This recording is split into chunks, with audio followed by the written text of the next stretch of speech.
Ghana has initiated the process to table a resolution at the UN General Assembly in March this year, seeking global recognition of the transatlantic slave trade as one of the gravest crimes against humanity.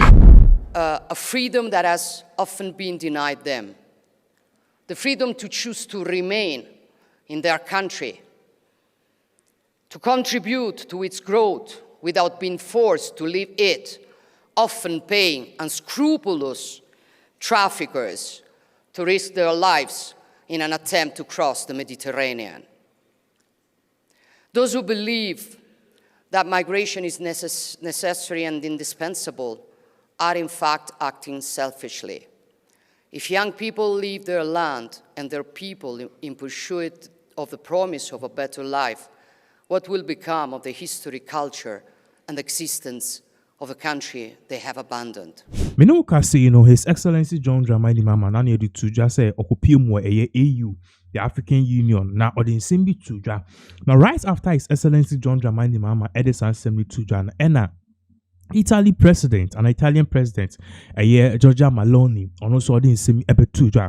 Na AU invite Giorgia Meloni, so on be speech any idea. But Mahama a man speech no. Giorgia Meloni so be man speech, and you could clearly see say a heated battle. John Dramani Mahama was saying something else, and Giorgia Meloni was also hitting back as His Excellency John Dramani Mahama. I don't know how far or how intense this can go or strain Ghana's relationship with Italy, but then that was how we the viewers we saw.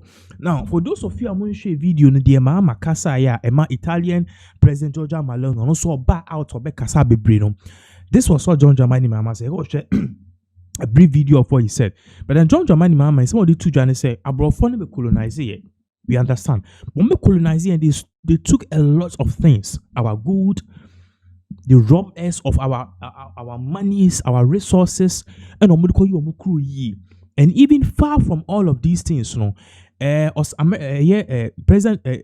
John Dramani Mahama is also to just say, "Niema ye na nanom na omo cherish a good deal bits the golden stool in the artifacts, Brony area and your Krum museum." So what John Dramani Mahama is saying is that all these things are brought from the fire. Number one, they should return it. Number two, you go then near Momuvia ya omodia yo mukru omo emaye what we in literal terms compensation, but then in this case very reparations. Now ho ena Giorgia Meloni also obeji Mike na oka say yati de mokano, but then enye your fault say modasu himu ye person be by crew a whole lot of things, but then yenti just a brief portion of what His Excellency John Dramani Mahama said. Yeah, ba you could see in summer Meloni so obe responde ya. These two leaders basically are at each other's truths. We must speak with one voice until every African object that's unjustly held abroad is returned, not merely to a location but to a people. Returned to a living culture, returned to its rightful spiritual and historical origin. In line with this continental momentum, I reiterate the announcement I made during the 80th session of the United Nations General Assembly last September. Ghana has initiated the process to table a resolution at the UN General Assembly in March this year, seeking global recognition of the transatlantic slave trade as one of the gravest crimes against humanity.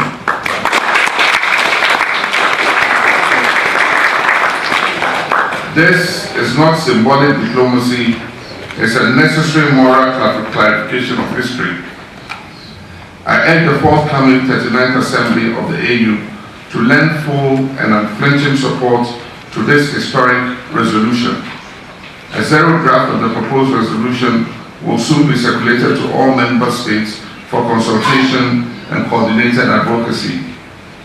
The evidence is compelling, the legal foundations are firm, the moral imperative is undeniable.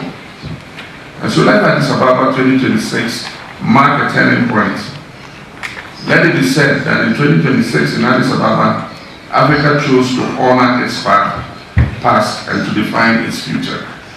Let it be said that we transformed memory into policy, that we converted the grievances of our past into a collective strategy, and that we turned our history into sovereign action.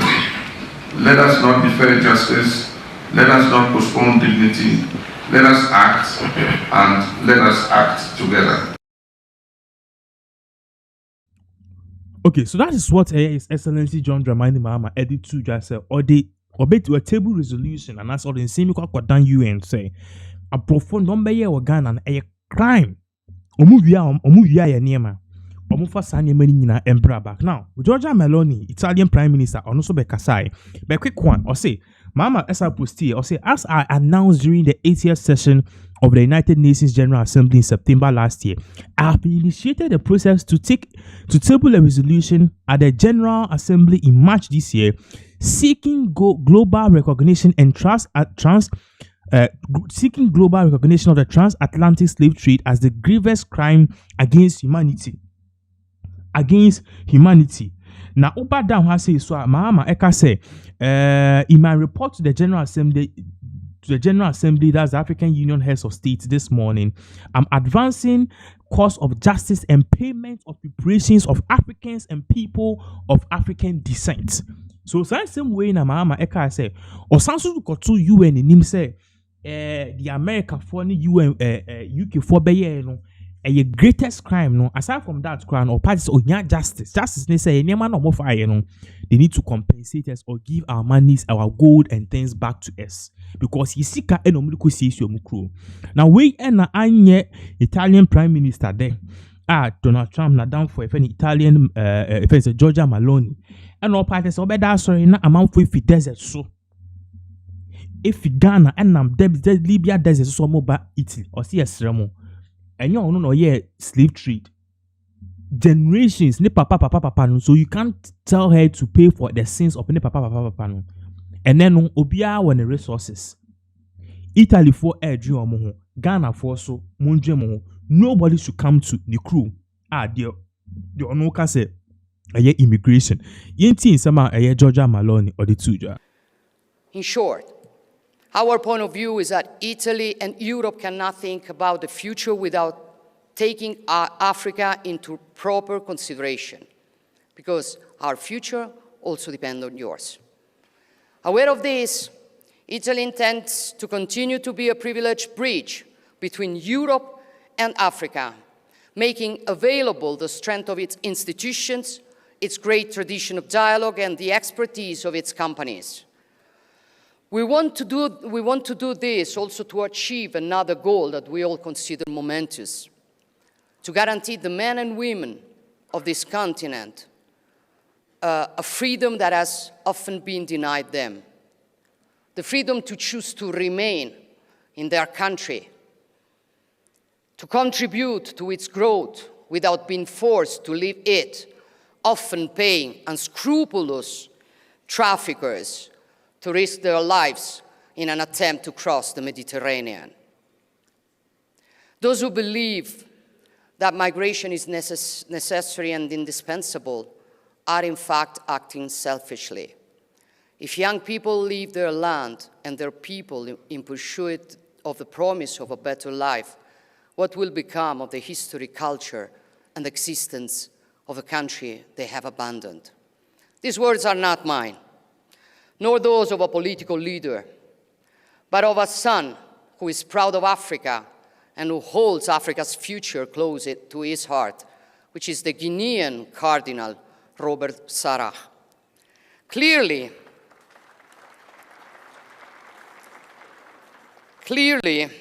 in order to guarantee the right not to have to emigrate, it is necessary to offer concrete opportunities for training and work, to enhance human capital and improve the quality of education, invest in skills and educational systems, and create industrial partnership and joint ventures capable of generating stable, quality employment in the territories. This is our mission, which is being put into practice in the many initiatives that Italy is promoting, including together with the African Union. And what I would like to see today is in this solemn place dedicated to another great son of a free and proud Africa, Nelson Mandela. Is a great alliance between us to put training, research, university, and innovation at the center of our common commitment. An alliance aimed not at taking away talent, but at multiplying it and building a model of development that respects people and values different identities. Presidents, prime ministers, dear friends, Pliny the Elder, one of the most famous historians of ancient Rome, said that something new always arises from Africa. So my wish for each of us is that something new may truly arise from today's meeting, something that no one expects or that many considered impossible. For impossible is usually the word that people without courage use. Something capable of astonishing the world and suddenly making everything we have seen so far seem trivial. I thank you all. Okay, so that was Georgia Meloni, some of the two jobs. The last part you heard said Sabana or can I say, tackle migration. Na sisi adobia efi Africa aba abrofo kruma, what will be left of the African continent, our culture, our people, our customs, and our values? That is exactly what Georgia Meloni in some more kind right after His Excellency John Dramani Mahama or some two jobs says Africa compensation for a dam any abrofo boy to say. And Presidents, prime ministers, authorities, ladies and gentlemen, it is a great honor for me to be here with you today. And I would like to express my heartfelt thanks once again to President Yusuf and President Lorenzo, as well as to all of you for this historic opportunity offered to Italy. The invitation to participate in the Assembly of Heads of State and Government of the African Union, the forum in which this organization discusses its fundamental political choices and determines the strategic direction of the continent, is a recognition that can only make Italy proud and that will Italy accept with respect and a sense of responsibility. It is a demonstration of trust that we will not disappoint. I have the honor to lead a nation that has in its DNA characteristics that historically make it a respected and valued partner. Propensity for dialogue, capacity for discussion, respect for others before anything else. A nation that has built part of its identity and its foreign policy on the profound meaning of a world that in times as unstable and unpredictable as ours can be the key to charting the course. And that word is cooperation. The word cooperation comes from the Latin cooperare, to work with. True cooperation, that is, never sees an active and a passive subject, but exists only in a relation between equals, a relation in which the specificities of each one are indispensable for achieving a common goal. If you look down on someone, you cannot cooperate with them. If you want to plunder their resources, you are not cooperating with them. Even if you just want to give charity, you cannot call it cooperation, for cooperation is another thing. And what Italy wants to do is to cooperate. Yesterday,